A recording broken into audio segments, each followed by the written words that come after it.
सत्य को खोजने वाले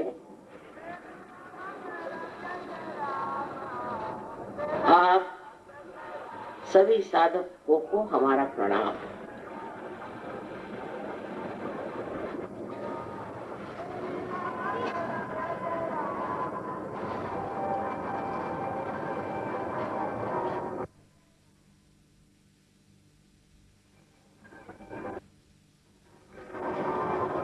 पहले सत्य क्या है वो जान लेना चाहिए, क्योंकि सत्य है वहीं वो अडिग है। उसका हम वर्णन नहीं कर सकते, उस पे कोई वाद विवाद नहीं कर सकते, और जब तक उसका अनुभव नहीं होता है उसे हम जान भी नहीं सकते। जो भी आपसे मैं बताने वाली हूँ उसे आप जरूरी नहीं कि पूरी तरह ग्रहण करें या मान लें। इस अंधश्रद्धा से तो भगवान बचाए रखे। आजकल अंधश्रद्धा के कारण हम सबका हाल बहुत बुरा है। हो सकता है कि श्रद्धा से थोड़ी देर मन रम जाता है, किंतु उससे सत्य प्राप्त नहीं होता और मन की शांति नहीं। लोग पुण्य कमाने आपके वाराणसी में, काशी में कहां से आते, रास्ते में ही मारे जाते थे। बहुत से डाकू और ठग होते थे, वो उन्हें लूट लेते थे। तो भी ये श्रद्धा कि हम वाराणसी जाएंगे तो वहां जाने से हमारे सारे पाप धुल जाएंगे और हमें बड़ा पुण्य लाभ होगा। हो सकता है महादेव की कृपा से उनको थोड़ा बहुत पुण्य लाभ जरूर होता हो, किंतु जो कुछ भी पाया वो दर्शन मात्र। जैसे कि एक बड़ी सुंदर सी तस्वीर है और उस तस्वीर में, उस चित्र में चित्रकार ने बहुत सुंदर ऐसी सृष्टि रचाई, उसका सौंदर्य देख देखकर अभिभूत हो जाएगा। उसमें सुंदर सुंदर वृक्ष लगे हुए हैं, पहाड़ हैं, नदियां बह रही है, पक्षी उड़ रहे हैं और पेड़ न जाने रंग बिरंगे कितने ही फूलों से संवर के खड़े। उसे आप देख रहे हैं, देखते मात्र आप बहुत आनंदित हुए देखा उसे। लेकिन देखने से सिर्फ देखना बनता है, उससे जो कुछ भी आनंद आया वो भी बुद्धि तक पहुंचकर खत्म हो जाता है। लेकिन वास्तविकता जो उस चित्र में है, जब तक आप उस वर्षा ऋतु में स्नात नहीं होंगे, उसमें नहाएंगे नहीं, तब तक उसकी असली अनुभूति आपको नहीं हो सकती। इसी तरह बाह्यता आप कुछ भी करें धर्म के नाम, पुण्य के नाम में, सत्य के नाम में, वो बाह्य होता है। जब तक उसका आनंद, आत्मा का आनंद, आत्मानुभूति हमें आती नहीं, तब तक वो आनंद क्षणिक होता है और उसका हमारे ऊपर विशेष परिणाम नहीं। जैसे कि हम देखते हैं लोग, अभी मैं गई थी वहां पुणे, एक बड़ी बड़ी कॉन्फ्रेंस बनाई थी, उसमें शांति की कॉन्फ्रेंस। उसमें न जाने लोग क्या क्या कह रहे थे। कोई कह रहा था हमारा धर्म अच्छा, दूसरा कह रहा था हमारा धर्म अच्छा, तीसरा कह रहा था हमारा धर्म अच्छा। हालांकि मैं देर से पहुंची, मैंने ये सब कुछ सुना नहीं था। मैंने सिर्फ ये कहा कि कोई सा भी धर्म जो पालन करता है उससे क्या, उसे कोई रोक सकता है किसी को कर्म से? कोई भी धर्म का आदमी हो, उसको छुट्टी है, उसको कोई बंधन नहीं। वो चाहे जो कुकर्म करे और वो करता है। ऐसा तो नहीं देखा कि एक ही धर्म के लोग कुकर्म कर रहे हैं और दूसरे धर्म के लोग बिल्कुल ही कुकर्म कर रहे हैं। यहाँ से वहां तक देखा जाता है कि ये धर्म की जो भाषा है ये बदलनी पड़ेगी। सिर्फ कहने से कि हम फलाना है, हिंदू है, क्रिश्चियन है, ईसाई है, सिख है, जैन है, बुद्धिस्ट है, जो भी हो, उससे कुछ फर्क नहीं। जब तक मनुष्य अंदर से परिवर्तन को प्राप्त नहीं हो सकता, जब तक उसके अंदर ये बदल नहीं आता, तब तक यही कहते रहेंगे कि ये नामधारी, कोई नाम चलाने वाला कोई तो भी है, और फिर उसी नाम को लेकर लड़ रहे हैं, मर रहे हैं। क्या फायदा? आपने असली धर्म को तो पाया ही नहीं। इस बात को पहले समझ लीजिए। क्या आप झूठ नहीं बोलते? क्या आप द्वेष नहीं करते? क्या आप दूसरों की चीजें नहीं मारते? क्या आपके मन में पूरी तरह समाधान है? क्या आपके अंदर पूरी तरह से शांति? क्या आपके अंदर प्रेम का स्रोत निर्वाज बगैर किसी अपेक्षा के बढ़ता है? वैसे बहते रहता है? ऐसे तो नहीं होता जैसे साधु संतों का हाल था, जैसे सूफियों का हाल था। वो तो आपका हाल होता नहीं है। तो जो धर्म धर्म धर्म करके आप अपने को बड़े धार्मिक कहलाते हैं, पहले जानना चाहिए कि धर्म अंदर जागना चाहिए। जब तक ये धर्म हमारे अंदर नहीं जागेगा, तब तक हम एक आडंबर में छिपे। ये मान लिया कि हम बड़े धार्मिक हैं और सोच लिया कि हम बड़े अच्छे बुरे की बात हम नहीं कहते, पर असलियत में आप जो हैं वो बहुत ऊंची चीज है। आप क्या है? आप ये शरीर, बुद्धि, ये मन, अहंकार, ये बेकार के संस्कार ये नहीं है। आप एक शुद्ध आत्मा हैं, और जब तक आपके अंदर ये आत्मा स्वरूप नहीं आएगा, तब तक आप परमात्मा को तक नहीं पहचानते। कुरान में मोहम्मद साहब ने कहा हुआ कि जब तक तुम अपने को नहीं जानोगे, तब तक आप परमात्मा को नहीं जान सकते। और हमारे तो शास्त्रों में लिखा ही है कि आत्मा को जानो, आत्मा में उतरो, आत्मा को पहचानो। इसी तरह बाइबल में लिखा है अपने को जानो, नो थायसेल्फ। न जाने कितने बार लिखा गया कि अपने को जानो। लेकिन झगड़ा करो ऐसे कहीं नहीं लिखा, लड़ाई करो ऐसे कहीं नहीं। न जाने कहां से ढूंढ के निकालते हैं आयते, और जिसके कारण हम धर्म के लिए लड़ रहे हैं, परमात्मा के नाम पर हम लड़ रहे हैं। उसी से नहीं मन भरा तो भगवान के नाम पर पैसा कमा रहे हैं, उसको बेच रहे हैं हर जगह। क्या परमात्मा को बेच सकते? सच बात है कि बिल्कुल नहीं बेच सकते, लेकिन हम बेच रहे हैं परमात्मा को।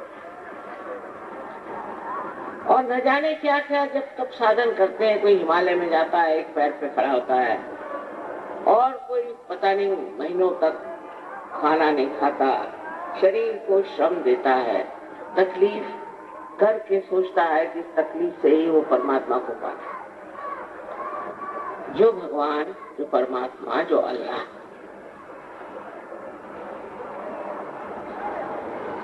जो एक परम पिता परमेश्वर है, वो आपके पिता से कहीं अधिक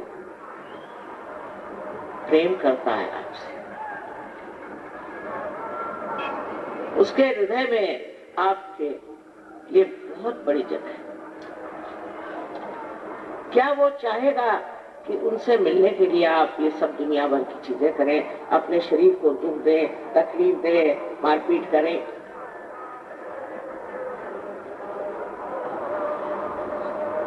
ऐसी ऐसी अजीब अजीब बातें पता नहीं कैसे बना दी गई। मैं देखती हूँ, मैं हैरान होती, इसकी क्या जरूरत है भाई। लेकिन लोग ऐसी सब अघोरी प्रणाली चलाने में बहुत होशियार है। किससे कह दीजिए कि तेरी उंगली काट के तू महादेव को दे दो तो महादेव खुश हो जाएंगे, फौरन उंगलियां सबकी कट जाएंगी। क्या आपने महादेव से पूछा है क्या? क्या आपने परमात्मा से पूछा है? इस तरह की अपनी ताड़ना, अपना छल, अपने को तकलीफ दे करके परमात्मा नहीं है। उसी प्रकार दूसरों को छल के, दूसरों को मार के, दूसरों को ये करके भी परमात्मा कभी नहीं मिले।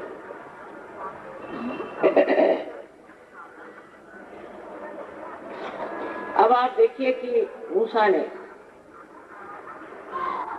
जो कुछ लिख दिया तो खुद तो किसी ने लिखा ही नहीं, औरों ने उनके बारे में। तो उन्होंने कहा था कि ऐसा आने वाला है कोई। उसके बाद ईसा मसीह आए, उन्होंने मूसा की बात लिखी, बिल्कुल जैसे कोई उनके वही बड़े बुजुर्ग हो गए। बहुत साफ साफ उन्हीं के बारे में उन्होंने नहीं, लेकिन जिन्होंने लिखा उन्होंने यही लिखा कि ईसा मसीह ने ऐसे कहा। उसके बाद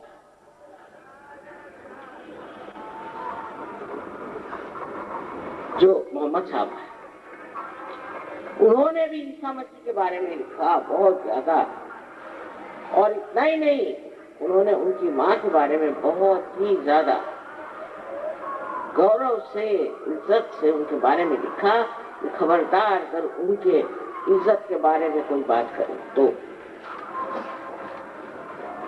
अब ऐसी 3 किताबें हो गई और ये तीनों आपस में किस सिलसिले में लड़ रहे हैं मेरी आज तक समझ में नहीं आता। जब एक का दूसरा दूसरे से तीसरे ने वर्णन किया हुआ है तो किस लिए लड़ रहे हैं? तो स्वभाव ही लड़ने का है, किसी भी बात पर जोर देके और लड़ना। फिर धर्म जो है डंडे की जोर पे नहीं चल सकता कि तू ये पाप करेगा तो तुझे ये दुख होगा, तू ये करेगा तो तुझे वो मिलेगा। ये सब बेकार की बात है। या तेरे हाथ पांव जला दिए जाएंगे, तेरी गर्दन काट दी जाएगी, ऐसा कह के कोई अगर धर्म दे तो क्या वो धर्म हो सकता है? जब धर्म प्रेम का ही एक आविर्भाव, प्रेम से ही धर्म तैयार। ये तो धर्म काहे को चाहिए? जानवरों का धर्म है कि धर्म बंधे हुए हैं, पशुपतिनाथ उसको संभाले, सबके बंधे हुए। एक सांप होगा तो सांप रहेगा, एक बिच्छू होगा तो बिच्छू होगा। इंसान में तो आपको सभी के सब मिल सकते हैं और पता ही नहीं चले कभी कौन दब गए। इस तरह से मनुष्य विचलित हो गया और किस चीज से क्या प्राप्त होगा। जब हम अपने देश की ओर नजर डालते हैं तो समझ में नहीं आता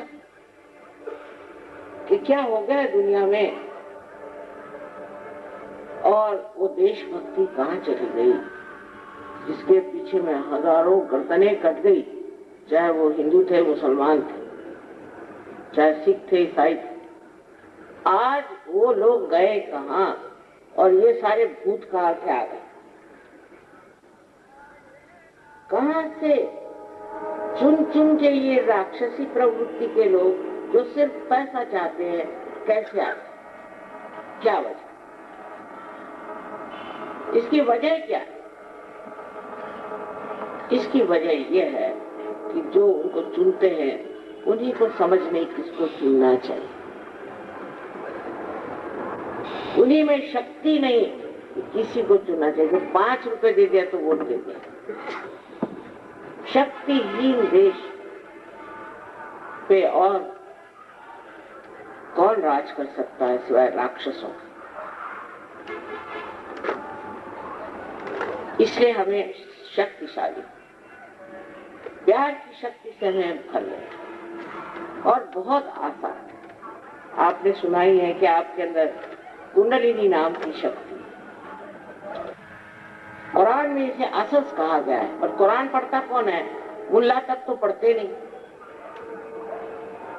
और बाइबल में भी कहा हुआ है कि ऐसी शक्ति हमारे अंदर है, और जब ये जागेगी तो चारों तरफ फैली हुई इस चैतन्य शक्ति से एकाकारिता आएगी। चारों तरफ फैली हुई ये परमात्मा के प्रेम की शक्ति जिसे हम रूप है, उसे एक उसी वक्त कहना चाहिए कि हमारा परिवर्तन शुरू हो गया।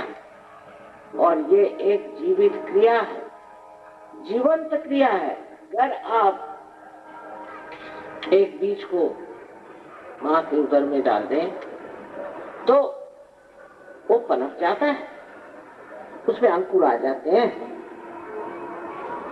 उसके सामने कोई सर के बल खड़ा होने की जरूरत नहीं।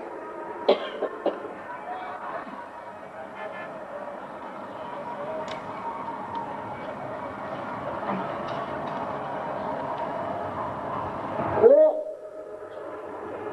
पृथ्वी स्वयं ही शक्तिशालिनी है, और वो बीज में भी वो शक्ति है कि वो अंकुरित हो जाए। उसके लिए कोई भी विशेष प्रयत्न करने की जरूरत है। इसी प्रकार आपके अंदर भी ये शक्ति है, वो बनी हुई बैठी हुई वहां शक्ति है। वो फिर आप किसी भी जाति के हो, धर्म के हो, देश के हो, कौन सा आपका रंग हो, कुछ हो, वो सब आप इंसान के अंदर बसी हुई शक्ति। वो जानवरों में उतनी नहीं। आजकल बहुत चला है कि जानवर बचाओ, जानवर बचाओ, इंसान मारो। ये शक्ति जो है मनुष्य की देह, मनुष्य के अंदर पूरी तरह से समृद्ध हो जाए।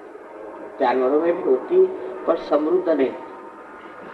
ये तो सिर्फ मनुष्य की विशेषता है कि उसके अंदर ये समृद्ध हो जाए, और उस समृद्धता में अगर कोई जानकार हो तो कुंडली का जागरण हो जाए।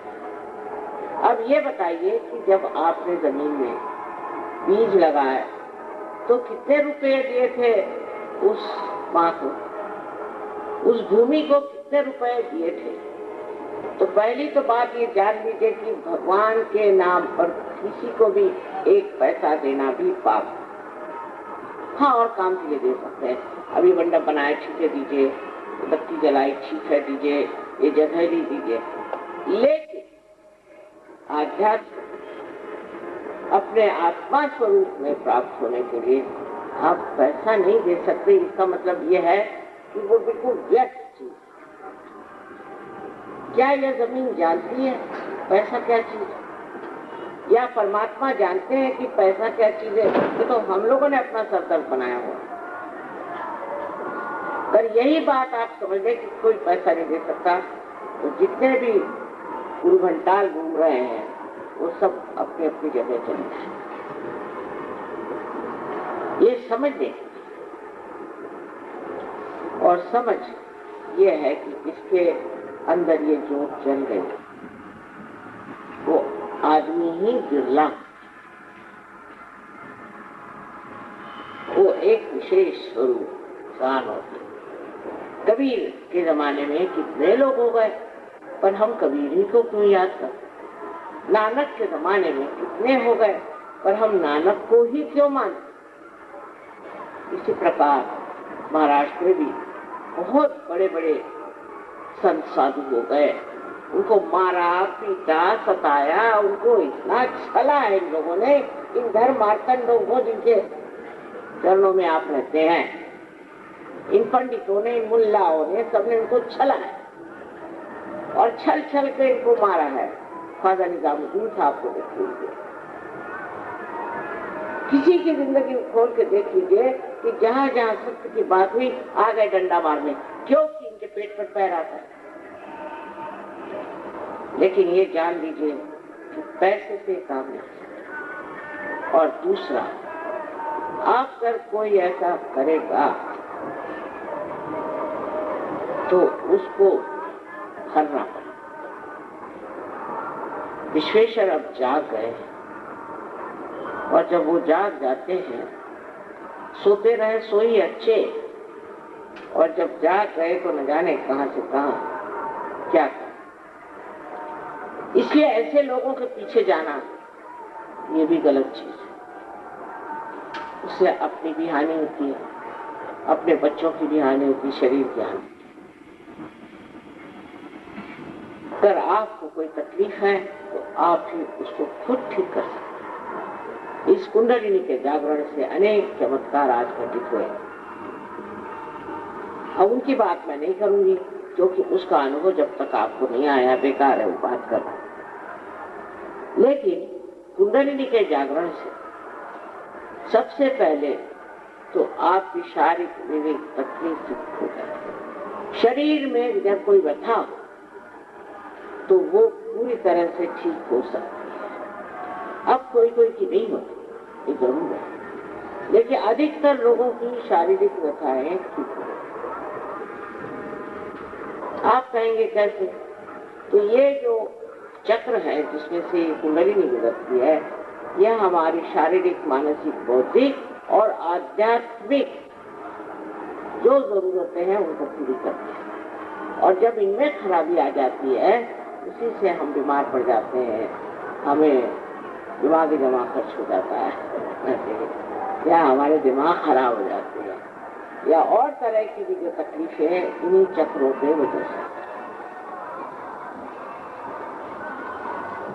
अब आप मनुष्य को देखें कि हर समय वो सोचते रहता है, चाहे पढ़ा लिखा हो चाहे नहीं हो, हर एक एडवर्टाइजमेंट को देखते रहता, अखबार को देखता रहता, उससे भी चैन नहीं। फिर वो सोचता ही रहेगा।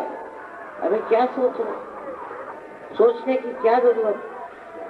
जिस दिमाग से आप सोच रहे हैं वही एक बड़ा भारी झूठ। वो दिमाग आपने बनाया अपने अहंकार की वजह से और अपने संस्कारों की वजह से। इस दिमाग से परे गए बगैर आप उस चित्र में नहीं जा सकते जिसका मैं वर्णन कर रही हूँ, और उसका आप अनुभव नहीं ले। इसलिए जरूरी है कि हमें इस चित्र से, इस मन से परे जाना है जहाँ कोई विचार नहीं। अब देखिए, इस वक्त आप अपने को सोचिए कि हम कहें आप वर्तमान में खड़े हो जाए, आप नहीं हो सकते। या तो आप भविष्य में रहते हैं और या तो आप भूतकाल में। एक विचार उठेगा भूतकाल से, एक उठेगा भविष्य से, बस उसके ऊपर आप नाचते रहते हैं। जब कुंडलिनी का जागरण होता है तो ये विचार ऐसे लंबे बीच में जो जगह बनती है वही वर्तमान है, और वर्तमान ही यथार्थ है, वर्तमान ही सच्चाई है, और वर्तमान ही रियलिटी है। जब आप निराकारिता में आते एकदम, तब आपके अंदर शांति प्रस्थापित होती है। आप शांत, मुझे कहना नहीं पड़ेगा, आप शांत होकर के देखते हैं। अब देखना मात्र बनता है। जैसे कि एक भीड़ से निकल के आप पहाड़ी पर चले जाएं, तो वहां से आप देख रहे हैं कि क्या क्या चल रहा है भीड़। अब आप भीड़ से घबराते हैं। अगर आप पानी में खड़े हैं और बड़ी बड़ी लहरें आपको भयभीत कर रही हैं, आप डर रहे हैं, तो पर किसी तरह से आप एक नाव पे चढ़ जाएं तो आपको इतना भय नहीं लगेगा। आप देखेंगे, आपको मजा भी आएगा कि लहरें देखें। लेकिन अगर आप तैराक हो गए तो आप कूद करके हजारों को बचा सकते हैं। आज वही समय आ गया। एक दीप से अनेक दीप जगाने। इस देश की जो दुर्दशा है उसको ठीक करने के लिए आप सबको जागना होगा। तब आपके अंदर असली धर्म जागेगा और आप हैरान होंगे कि उसमें सारे ही धर्म समाये होंगे। एक ही विश्व का धर्म बन जाएगा। लेकिन जो अंदर अपने अंदर भिना हुआ ऐसे आदमी फिर झूठ नहीं, पैसा नहीं खाते, लालच नहीं करते और सबसे बड़ी ये शांति में बैठे। शांति के नाम पर बड़े अवार्ड मिले और वो सब लड़ाका लोग हैं, मैंने देखा है, बड़े झगड़ियालू। शांति सिर्फ अपने अंदर, हर एक मनुष्य के अंदर प्रस्थापित हो सकती है, जम सकती है, जब वो वर्तमान में आता है। तो वो देखता है, हाँ है, फ्यूचर होगा तो होगा और पास्ट होगा तो होगा, भविष्य होगा तो होगा और भूतकाल होना तो। मैं तो अपनी शांत बैठा देख रहा हूं सब चीज। और जब ये दशा आ जाती है तब शांति की एक और भी बात विशेष होती है कि आपको किसी चीज की चिंता नहीं रहती, चिंता रह नहीं जाती, चिंता छूट जाती है। पर जिस चीज की चिंता होती वो चीज भी ठीक हो जाती है। वो कैसे?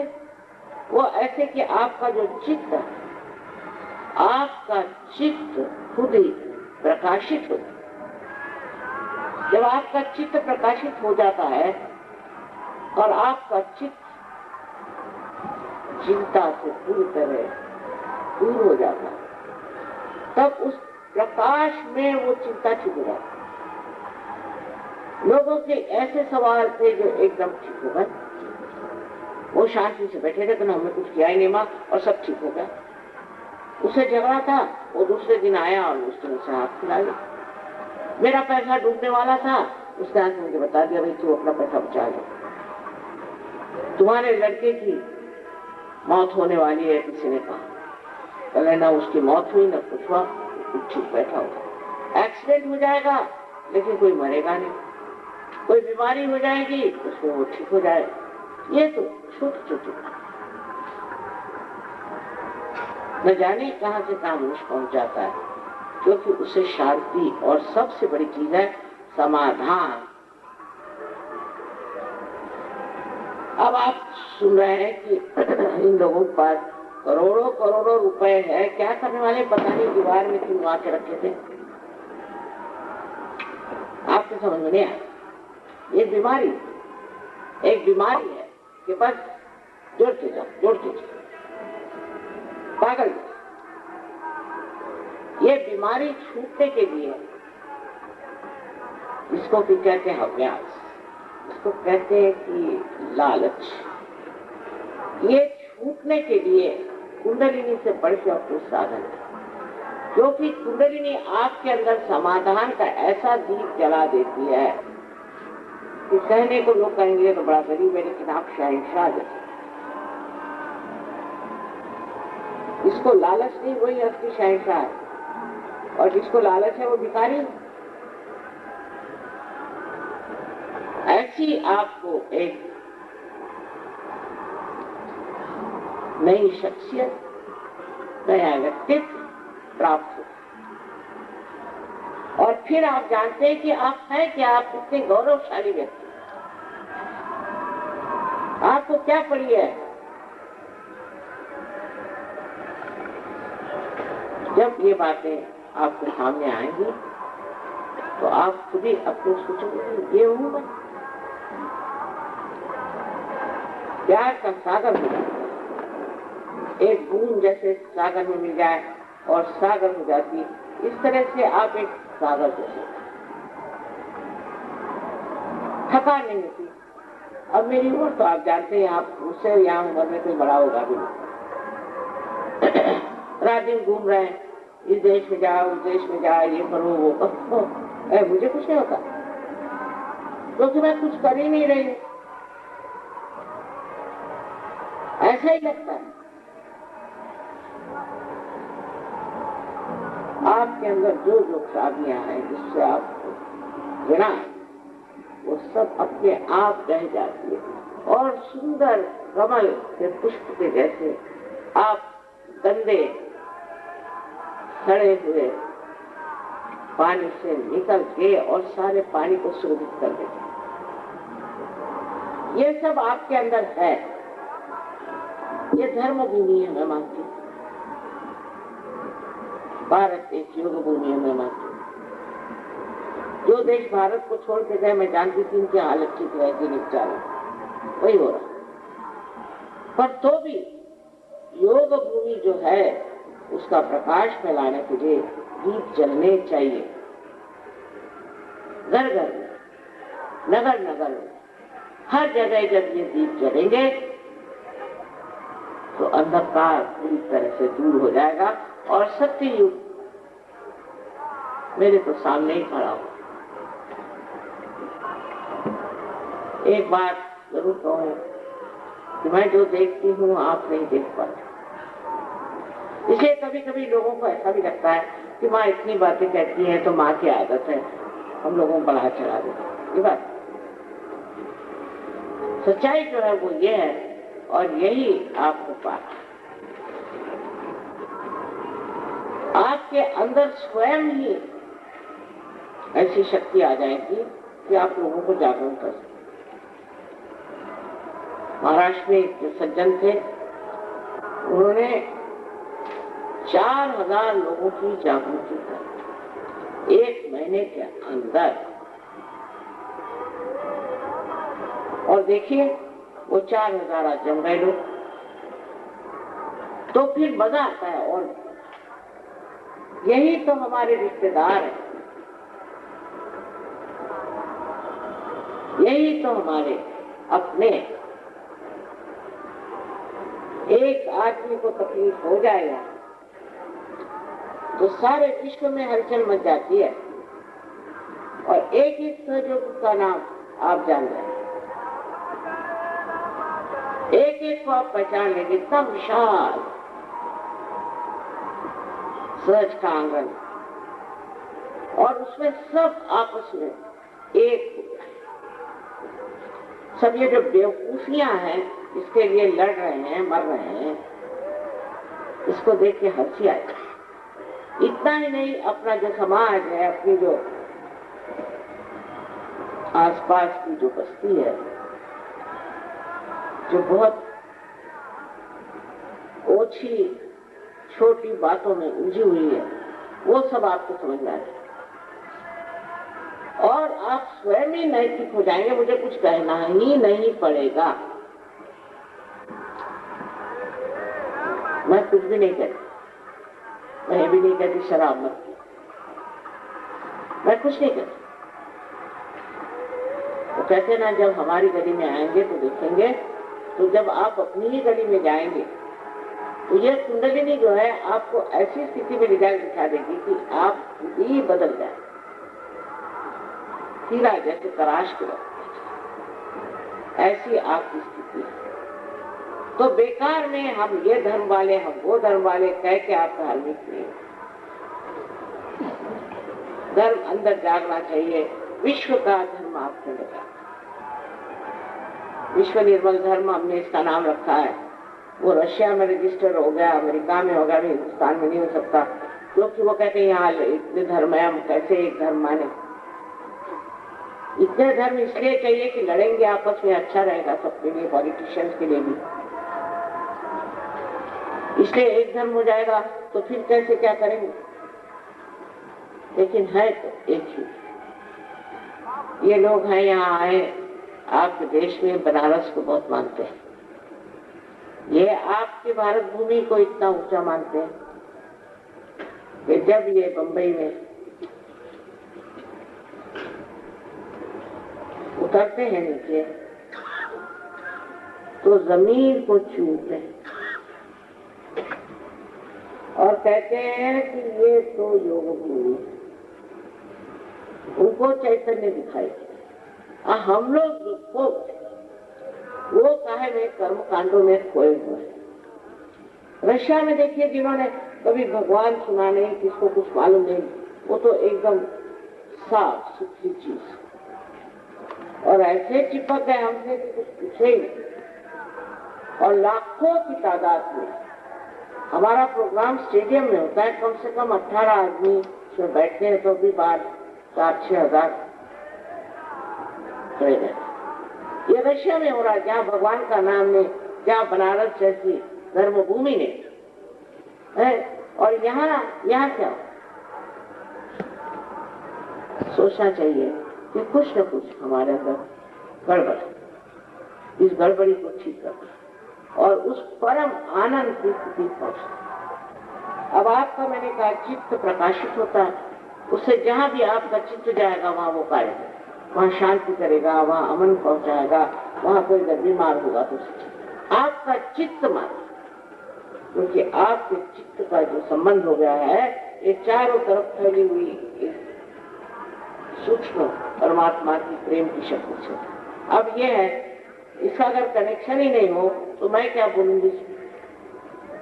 जैसे ईथर से आप देखते हैं कि आपका रेडियो आता है, वैसे ये सूक्ष्म ईथर है, लेकिन इतना बलशाली और इस कदर नाजुक और इस कदर तत्पर कि आप हैरान हो जाते कार्य कैसे, ये किस तरह से चीज है, इसका आप प्रत्यय, इसका आप अनुभव और जान लीजिए कि परमात्मा है। इतना ही नहीं, और उनकी सर्वशक्तिमान जो बड़ी भारी, इसे हम परम चैतन्य शक्ति कहते हैं, इसे हम रूप कहते हैं, विद्यमान है, और उससे जब हमारा संबंध हो जाता है, यही असल में योग। और इस योग को प्राप्त करने का अधिकार, जन्मसिद्ध अधिकार आप सब, खासकर कल युग में तो विशेषकर यही कार्य हो रहा है और होना चाहिए। बनारस जैसे बड़े पवित्र स्थान पर ये कार्य और भी जबरदस्त होना चाहिए। और क्षेत्र में लोग जो हैं तो न जाने कहाँ से, न जाने क्या करते रहे। क्षेत्र में जहाँ की कार्य ज्यादा होना चाहिए वहाँ सबसे कम।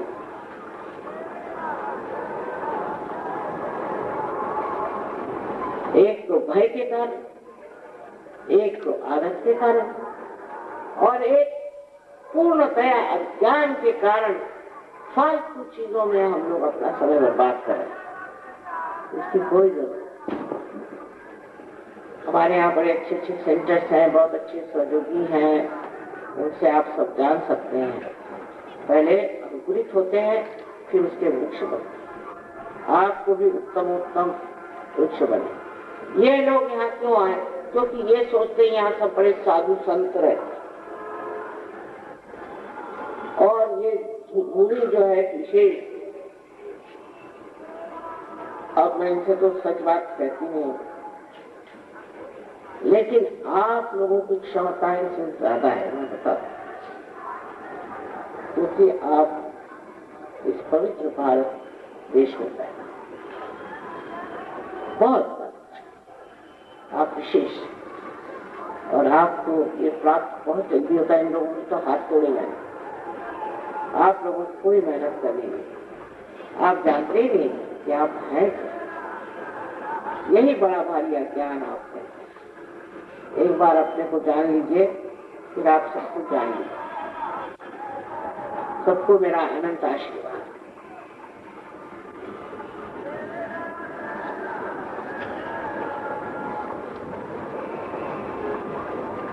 अब इस कार्य में 10 मिनट से ज्यादा नहीं लगता, लेकिन एक बात है, कोई मैं जबरदस्ती नहीं कर सकती। अगर आपका मन नहीं है तो आप कृपया चले जाइए, वही अच्छा रहेगा मेरे लिए और आपको। कृपया आप 10 मिनट से ज्यादा नहीं, लेकिन इतने 10 मिनट कम से कम शांति से बैठे। इतना अगर आप कर सकते हैं तो बड़ी मेहरबानी।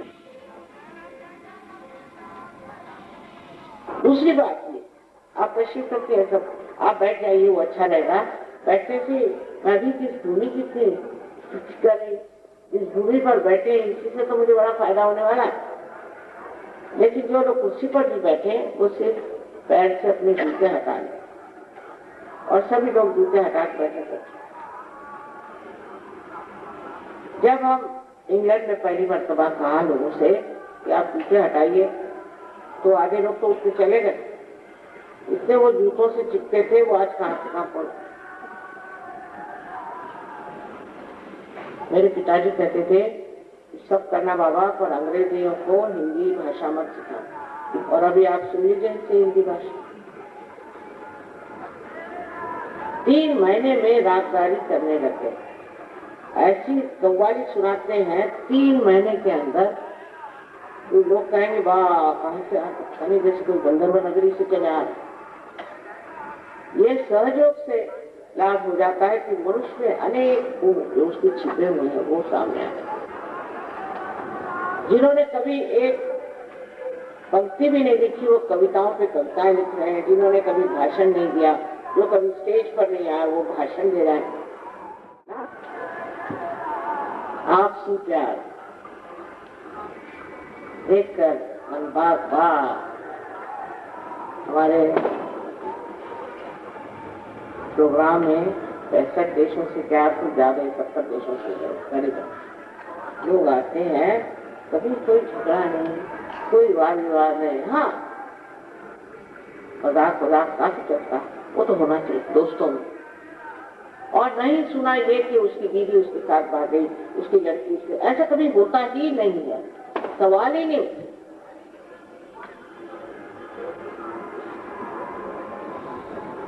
जो चीज अच्छी है, जो नीतिवान चीज है, जो धार्मिक चीज है, वो अपने आप ही प्रकट होती है, अपने आप दिखाई देती, उसको सर्टिफिकेट देने की जरूरत है। हाँ एक आध आदमी ऐसा आता है कि उसकी चीज नहीं छूटती, तो हम उससे वही थोड़े दिन सहयोग से बात करें, फिर देख ना उससे कोई नाराजगी, ना उसको मारा पीटी, ना उसके हाथ काटना, ना पैर काटना। कोई करता है गलती करता है, तू चला जा बाहर फिर आ। पर जो मुमुक्षु है, जो साधक है और जो सच्चाई से साधक है, वो तो ऐसा गहरा उतरता है ना। तो इसके लिए सबसे पहले एक सूचना है, या कहना चाहिए एक बंधन, कि आप सबको एक साथ क्षमा। उनके बारे में सोचिए भी मत जिन्होंने आपको सताया। जिन्होंने आपको सताया वो तो मौज में बैठे और आप एक आदमी अपनी खोपड़ी चाट रहे हैं। उनको एक साथ क्षमा करके देखिए, इसी वक्त आपको बहुत ठंडा लगेगा।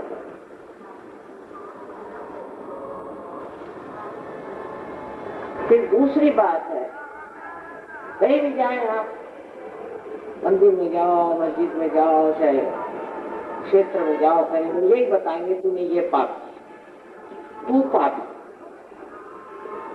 मैं कहती हूँ जैसा बताता वही होगा, और आप लोग मान लेते और कहते हाँ मैंने ये पाप करे, तेरे बाप ने ये करे, तेरे बाप के बाप ने ये करे, सब उनके पास लिखा रहता है।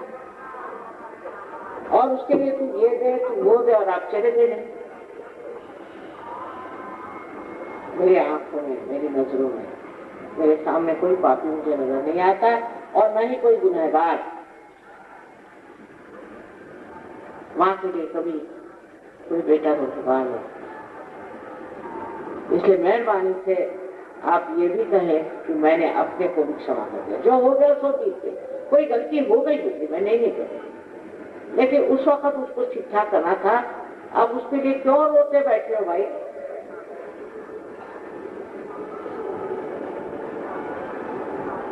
तीसरी चीज और भी मैंने देखी जो आज करती हूँ, बहुत से लोगों को किसी न किसी बात का बहुत सदमा हो जाता है। किसी का बाप मर गया तो किसी का बच्चा मर गया, किसी की माँ मर गई, तो इसमें समझ कि 2 आदमी आज तक साथ मरते हैं। हमने तो सुना नहीं कि कोई मियाँ बीवी एक साथ मर गए हो। तो जब ये बात है तो इसका मतलब ये है ये विधि ने ही ऐसा बनाया है कि हमको जब मरना है तब हम मरते हैं, और मरने के बाद रोने वाले भी रोते रहते हैं। हो गया, जिस वक्त मर गए हो गया, रो लिया, काम खत्म। पर उसलिए आप अपने को जख्मी बना करके और लैला मजनू बन के बैठे, ये तो अपने जीवन का मूल्य न समझने के लिए। आप क्या इसीलिए बने हैं कि आप रोते बैठे रहे? मैं तो आपके सामने आनंद के सागर की बात कर रही हूँ। हाँ, तो वो भी चीज को भुला देना चाहिए। वो बीत गई सो बीत गई, अब वो उससे कुछ आपको फायदा नहीं। ये तीसरी बात मैंने देखी हिंदुस्तान में बड़ी जबरदस्त, खासकर औरतें जब उनका पति मर गया तो हो गया कल्याण, वो विधवा हो जाती। आदमी लोग नहीं होते विधवा हिंदुस्तान में, सिर्फ औरतें होती। तो ये सब धारणाएं जो बना दी गई है, हमारे ऊपर लाद दी गई है, उससे दूर हट के सोचिए कि हम परमात्मा की बनाई हुई एक बड़ी श्रेष्ठ सृष्टि है, सबसे उच्च मानव की जाति है, और ऐसी शुद्र बातों से अपने को दुखी कर लेना महामूर्खता है। ये तो ऐसा ही हुआ कि चारों तरफ सुख है, चारों तरफ आनंद है, और बीच में बैठे एक साहब रो रहे हैं। क्यों साहब, क्यों? अब रोना ही अच्छा लग रहा मुझे, तो मैं क्या करूं? ऐसे ऐसे भी लोग आजकल। एक बड़ी अच्छी गाने वाली है लाहौर की शेर रेशमा, वो पास उनके आंख में चमक, तो उनसे जब वो गाने लगी तो उनसे किसी ने कहा कि साहब आप तो बहुत हंसी मजाक से बोलती हैं, सब कुछ करती हैं, पर जब गाती हैं तो रोने के गाने क्यों गाती हैं? आप हर समय आप रोने गाने गाते हैं। तो देहात की है ना, तो पहले मरे ये शायर, ये सिर्फ रोने के गाने लिख के मैं क्या करूं? तो वो शेर और शायरी भी आपको मेहरबानी, और इस वक्त में ये अंदाज करें कि आपको एक आनंद के महल में चले, इस विश्वास के साथ आप बैठे। तो पहले आप अपने को माफ कर दीजिए, बहुत जरूरी है, नहीं तो ये चक्र पकड़ता है, इसके पकड़ने से अनजाएगा, न जाने कितनी बीमारियां हो जाए, और कुंडलिनी भी नहीं चढ़ेगी क्योंकि आपका चक्र खराब है। फिर ये चक्र पकड़ता है जब आप दूसरों को माफ करते। अब ये ऐसा है, ये चक्र पकड़ा, ये खुल ही नहीं सकता जब तक आप माफ कर दो। जैसे आप माफ करते हो खुल जाता, इसलिए आप सबको एक साथ मेरे कहने से माफ करो। माँ मैंने सबको माफ कर दिया, अपने मन में कह दीजिए, हो गया। देखिए कितना आसान, बहुत आसान।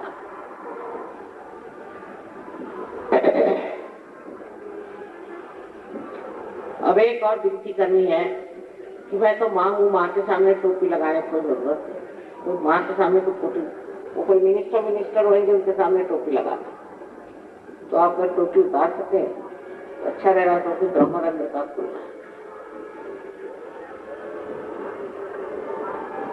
और नहीं भी उतार सकते कोई बात नहीं, और उतारने तो अच्छा है। थोड़ी देर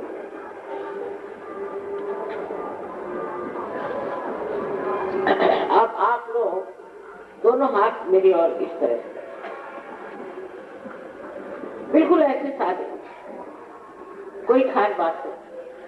अब उसमें भी सोचने लगेंगे कि ऐसा होगा तो क्या होगा, ऐसा होगा, कुछ नहीं, सादगी से यूं हाथ खोल दीजिए और उंगलियां भी खोल, सब लोग करें। I hope you understand what I'm saying and what we are supposed to do. You've done it many times. So please put your hand towards me, a little higher than that. Thank you. अच्छा,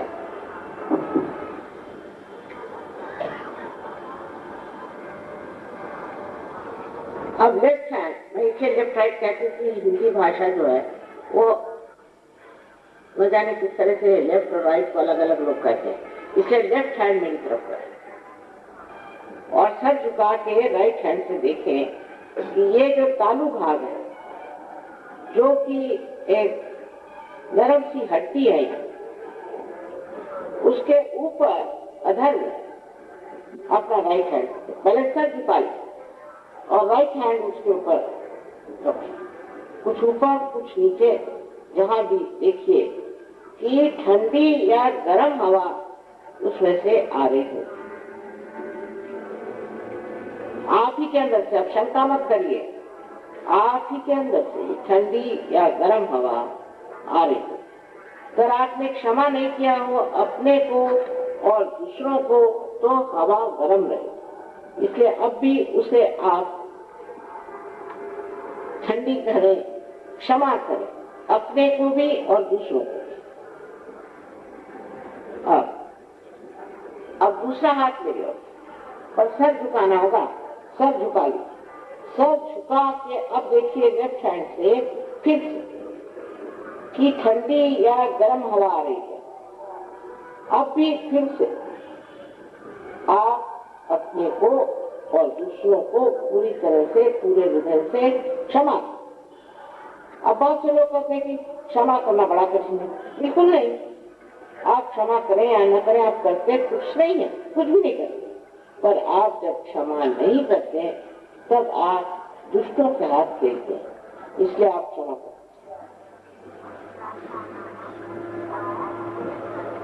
अब एक बार, आखिरी बार, फिर से left hand मेरी ओर करें और right hand sir करें और देखिए कि ठंडी या गर्म हवा जैसी चैतन्य की आ रही है। देखिए चैतन्य की लहर, इसको आदि शंकराचार्य ने स्पंद कहा है, स्पंद।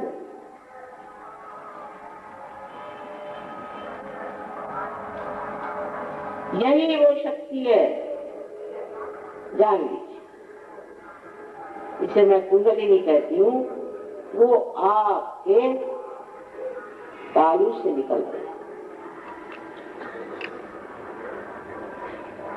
अब आप दोनों हाथ मेरे और ऐसे इस तरह से मेरे और, please put your hands for speech, both the hands please. और अब मेरी ओर देखिए, मेरे ओर देखिए और सोचिए। देखिए आप कर सकते हैं क्या? बिल्कुल नहीं सोचिए।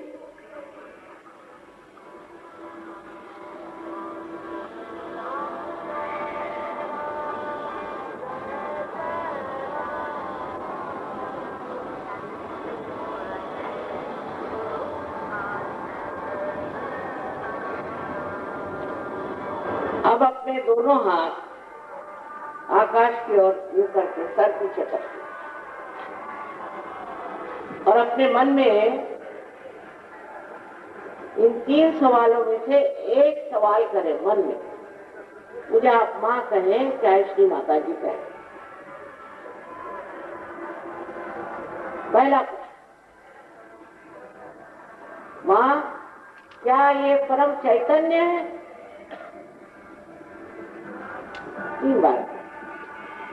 या दूसरा प्रश्न, माँ क्या ये परमात्मा की प्रेम शक्ति है?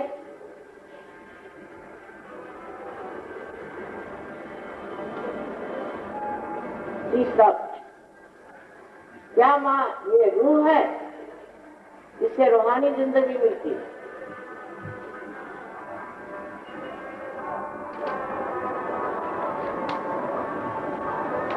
अब हाथ नीचे करें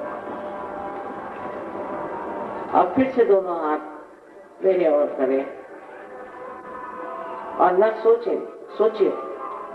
please put both your hands towards me and don't think.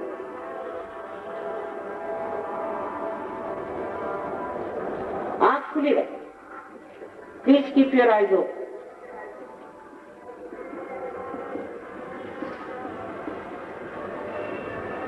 अब जिन लोगों के उंगलियों में,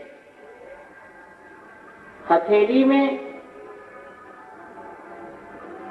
या ब्रह्मरंध्र से, तालु से ठंडी या गर्म हवा आई हो, ऐसे सब लोग दोनों हाथ ऊपर करें। Please raise your hands who have felt the cold breeze.